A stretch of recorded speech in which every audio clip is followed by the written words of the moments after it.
Aravalli એલસીબીને motorcycle ચોરીના ગુનાનો ઉકેલવા માટે મોટી સફળતા પ્રાપ્ત થઈ છે, જ્યાં પોલીસે એક કિશોરની અટકાયત કરી હતી. તેની પાસેથી અરવલ્લી, સાબરકાંઠા અને અમદાવાદમાંથી ચોરાયેલી 3 મોટરસાયકલ કબજે કરવામાં આવી હતી. કુલ 65,000 રૂપિયાના મુદ્દામાલ સાથે 3 લોકોનો ગુનાનો ભેદ ઉકેલાયો છે. તેમજ તપાસ દરમિયાન મેઘરજ, નરોડા અને હિંમતનગર એ ડિવિઝન પોલીસ સ્ટેશનમાં ગુનાઓ પણ ખુલ્યા હતા.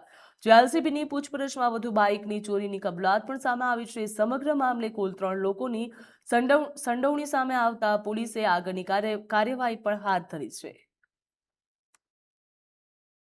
એલસીબીની ટીમ અને પોલીસ સ્ટેશનોની ટીમ અલગ અલગ વાહન ચેકિંગ કરી રહી હતી. એ દરમિયાન કુલ 9 બાઇકો 2 અલગ અલગ ગેંગ સાથે પોલીસે પકડેલી છે, જેમાં એક આરોપી છે અમારો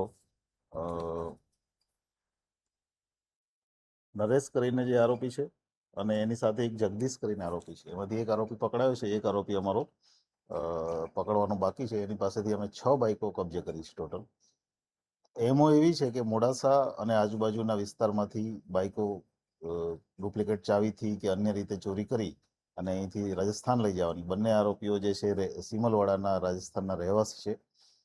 રાજસ્થાનમાં ઓછા ભાવે 3,000 4,000 જેવી નાની રકમમાં બાઇકો વેચી દેવાની અને ફરીથી જ્યારે પૈસા ખૂટી જાય એટલે બીજી બાઇક ચોરી કરવા માટે અહીંયા આવી જવાનું.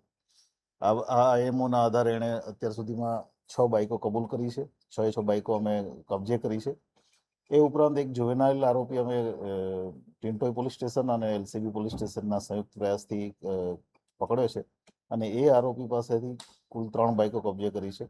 એક બાઇક મોડાસા ટાઉનમાંથી ચોરી થયેલી અને અન્ય એક બાઇક અમદાવાદ સિટી અને એક હિંમતનગરથી ચોરી થયેલી છે.